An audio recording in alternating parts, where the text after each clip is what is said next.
না সে যা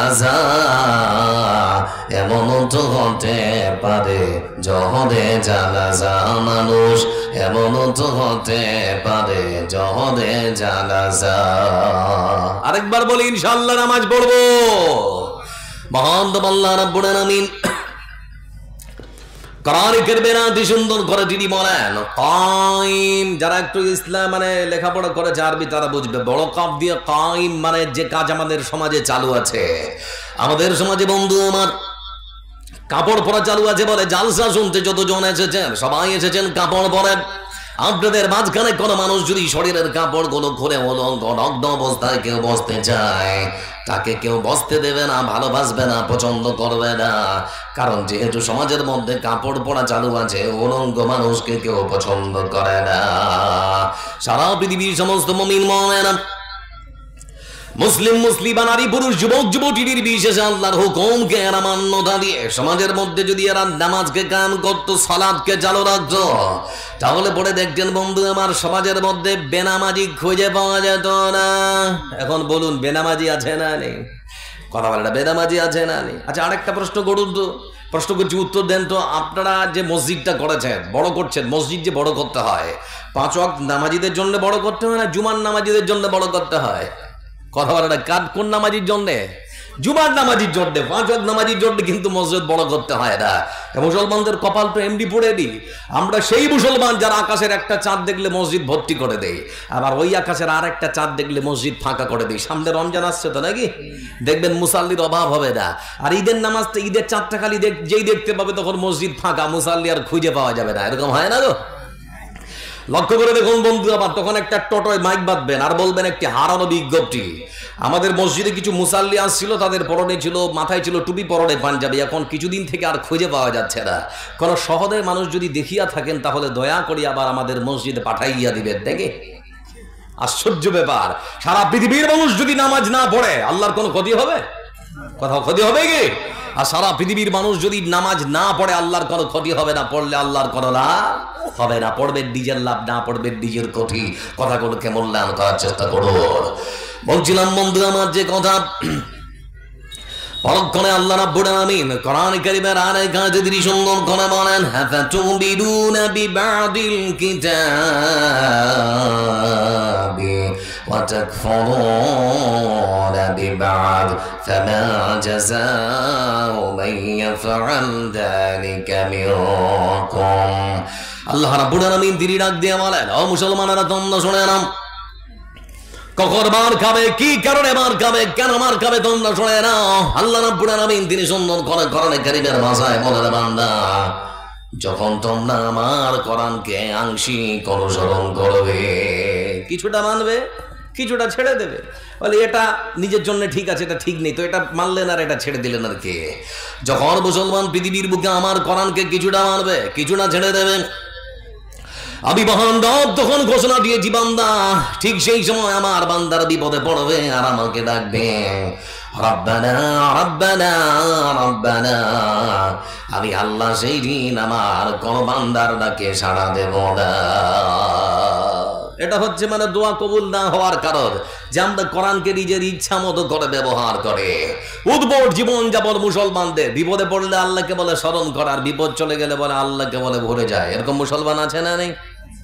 যখন বিপদ আসবে দেখবেন, বিপদ যখন চলে এসে তখন আল্লাহকে বলে স্মরণ হচ্ছে, আল্লাহ মানে তখন দোয়া, আর বিপদ যেই চলে গেছে তখন আল্লাহকে বলে ভরে যায়। এক রাখাল বন্ধু আমার সকালবেলা মালিকের বাড়ি থেকে গরু চোরাতে গিয়েছে। 10টা 11টা 12টা 1টা 2টা বেজে গেল, এখনো পর্যন্ত মালিকের বাড়ি থেকে কেউ খাবার নিয়ে গেল না। তো ভোগ লেগেছে খুবই আর কি, পেটটা চমচক হচ্ছে। মনে মনে চিন্তা করলো এখনো পর্যন্ত আমাকে খাবার দেওয়ার জন্য কেউ খাবার দিতে আসলো না, কেমন করে খোদা নিবারণ করবো। তো হাতে ছিল একটা কাইচ্চা, কাইচ্চা বুঝেন তো নাকি? তো কাইচ্চা তো দেখছে একটা তাল গাছ, তাল গাছে অনেক কষ্ট করে উঠে গেছে। তো তাল গাছে ওঠার পর তালের কুটগুলো ইচ্ছা মতো খেয়েছে, খাওয়ার পর শরীরটা ভারী। তো 50 ফিটের তাল গাছ নিচের দিকে তাকিয়েছে, তো দেখে মনে হচ্ছে 100 ফিট হয়ে গেছে। বিপদে পড়েছে, তখন আল্লাহকে বলে শোনো আল্লাহ আল্লাহ আল্লাহ তুমি আমাকে বাঁচাও, নিজ পর্যন্ত তুমি আমাকে নামাও। পরের বাড়িতে কাজ করি, 100 টাকা মাইনে পাই, পুরোটাই তোমার মসজিদে দান করে দেব। আল্লাহর উপরে ভরসা করে নামতে নামতে নামতে নামতে বন্ধু আমার যখন 4 ভাগের 1 ভাগ নেমেছে, তখন আল্লাহকে ডেকে বলেন আমিন, তোমার তো পরিবার নেই, তুমি তো একা, আমার পরিবার আছে, 100 টাকায় চলে না, কিছুই যদি না থাকে কেমন করে চলবে? আল্লাহ 25 টাকা আমাকে দাও, 75 টাকা তুমি তোমার কাছে রাখো আর গিয়ে। এই মতো করে আবার নামতে নামতে নামতে নামতে নামতে বন্ধু আমার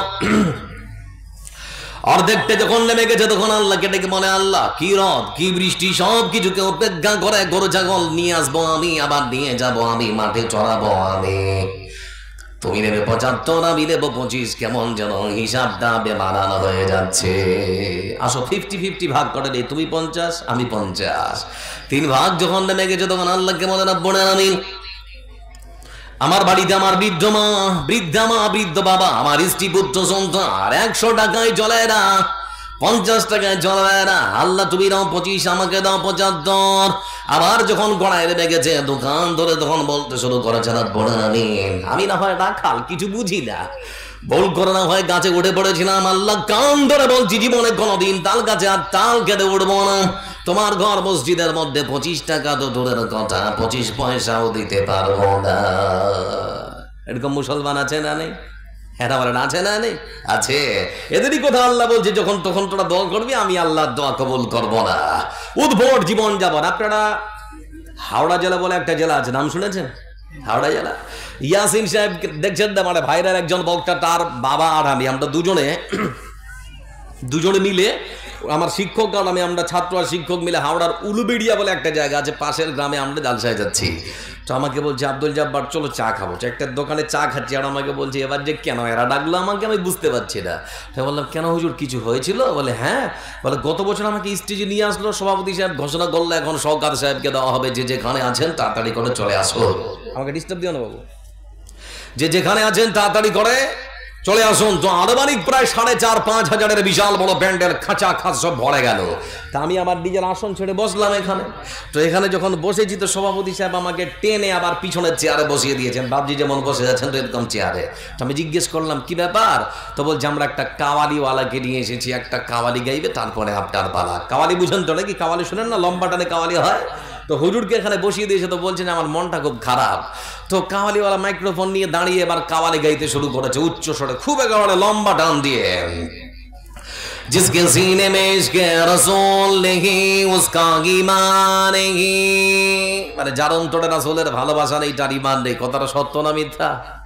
কথা বলে না, সত্য না মিথ্যা? কথা সত্য। রাসূলের ভালোবাসা না থাকলে ঈমান থাকবে? থাকবে না। তো মানে লম্বা টানে জিসকে সিনে মে ইশকে রাসূল নেহি উসকা ঈমান নেহি, মানে আঙ্গুলটা ঘোরাতে ঘোরাতে ঘোরাতে ঘোরাতে এটা হুজুরের দিকে নাকি। তারপর হুজুর তখন মনে মনে ভাবছে 27 বছর ধরে মাদ্রাসায় বুখারি পড়াচ্ছে, আমার ঈমান নেই নাকি বে, মানে এরকম করে ঘোরাচ্ছে যখন, তো মনটা খুব খারাপ আর কি। তো কাওয়ালিওয়ালা কাওয়ালি গিয়ে এবার তখন বসে আছে, এরকম জায়গায় বসেছে, মানে ক্লান্ত হয়ে গেছে, তো পানি খাচ্ছে। তো হুজুর তখন বলছে মাইক্রোফোন পেয়ে নাহমাদু ওয়া নুসাল্লি আলাইহি যদি বলি তো তখন তো পালিয়ে যাবে মাল, তা আমি ওকে চালিয়ে দিই।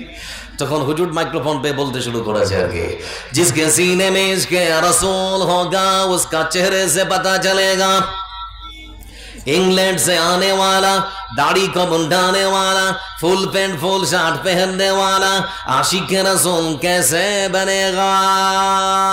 ও মাল বুঝে গেছে যে আমাকে ঝাড়ছে। ও তখন বলছে হাম খানা নেই খাएगा, हम अभी चला जाएगा, हमारा बेइज्जती हो गया। তো বেটা তুমি আশিক রাসূল দেখাচ্ছ, ছাপা চাট, ফুল প্যান্ট ফুল শার্ট দেখে মনে হচ্ছে এখন ইংল্যান্ড থেকে এসেছো। কানাকে হাইকোর্ট দেখাচ্ছ নাকি? সমাজের চাচাকে জিজ্ঞেস করুন নামাজ পড় না হে, তো বলে নামাজ না পড়তে পারি ঈমান ঠিক আছে, বলে না। আর আল্লাহ রাসূলের হাদিস হচ্ছে লা দীনা লিমান লা সালাতা লাহু, যার কাছে নামাজ নেই তার কাছে দিন ধর্ম বলে কিচ্ছু নেই। মরে দেখুন না কবরটা কি জিনিস, তারপরে বুঝতে পারবেন, ঘুম তখন ভাঙবে। আগে খালি মরে দেখুন, তারপরে বুঝতে পারবেন কবরটা কি জিনিস। এজন্য বন্ধু আমার, মহান আল্লাহ রাব্বুল আলামিন যিনি কোরআন কারীমের মধ্যে সুন্দর করে মুসলমানদেরকে মার কেন খায় তার বিবরণ দিয়েছেন। আহাব্বা ইলাইকুম মিনাল্লাহি ওয়া রাসূলিহি ওয়া জিহাদিন ফি সাবিলিহি। ও মুসলমান শুনে না, যখন মহান আল্লাহ রাব্বুল আলামিনের ভালোবাসা থেকে যখন তোমার অন্তরটা ফাঁকা হয়ে যাবে, আল্লাহ রাসূলের ভালোবাসা থেকে মুসলমানদের অন্তর যখন ফাঁকা হয়ে যাবে, আল্লাহ দ্বীন থেকে মুসলমানদের অন্তর যখন ফাঁকা হয়ে যাবে, এই তিনখানা জিনিস থেকে আল্লাহর ভালোবাসা, রাসূলের ভালোবাসা, তার দ্বীনের ভালোবাসা, এই তিনখানা জিনিস থেকে যখন মুসলমানদের অন্তরখানা ফাঁকা হয়ে যাবে, যেদিকে যাবে মুসলমান সেদিকে মার খাবে। দোয়া করবে আমি আল্লাহ সেই দিন আর দোয়া কবুল করব না। আপনার ফুটবল খেলা মাঠ দেখেছেন? হ্যাঁ না বলে দেখেছেন না দেখেননি? ফুটবল খেলা মাঠে দেখবে যে ওদিকে 11টা ছেলে ফুটবলটাকে খেলছে, এদিকে 11টা ছেলে। তো সারাদিন ফুটবলটাকে যে লাদ মারছে, তো ফুটবলটাকে সবাই লাদ মারছে, তো ফুটবলটা কারো বাপকে গালি দিয়েছে নাকি? হ্যাঁ না বলে না, কারো বাপকে গালি দিয়েছে, কারো মাকে গালি দিয়েছে না। তো সবাই আবার খেলছে, তো খেলুক, কেউ আবার হাতে নয় পা দিয়ে লাদ মারছে। তো আপনাদের মসজিদের ইমাম সাহেব আর একটা ছেলে দাঁড়িয়ে দর্শক হয়ে দেখছে, তো ছেলেটা হঠাৎ করে কাঁদছে। তো ইমাম সাহেব জিজ্ঞেস করছে, হ্যাঁ রে কাঁদছিস কেনে? তো কাঁদছে আর বলছে, বলটাকে বলছে তুই যদি ওই দলের হবি তো ঢুকে যা আর লাদ খাবি না, এই দলের যদি হবি তো এই দলে ঢুকে যা আর লাদ খাবি না। তো খালি মিডিল পয়েন্টে থাকছে আর সবাই ওকে লাদ মারছে, তো মনটা খুব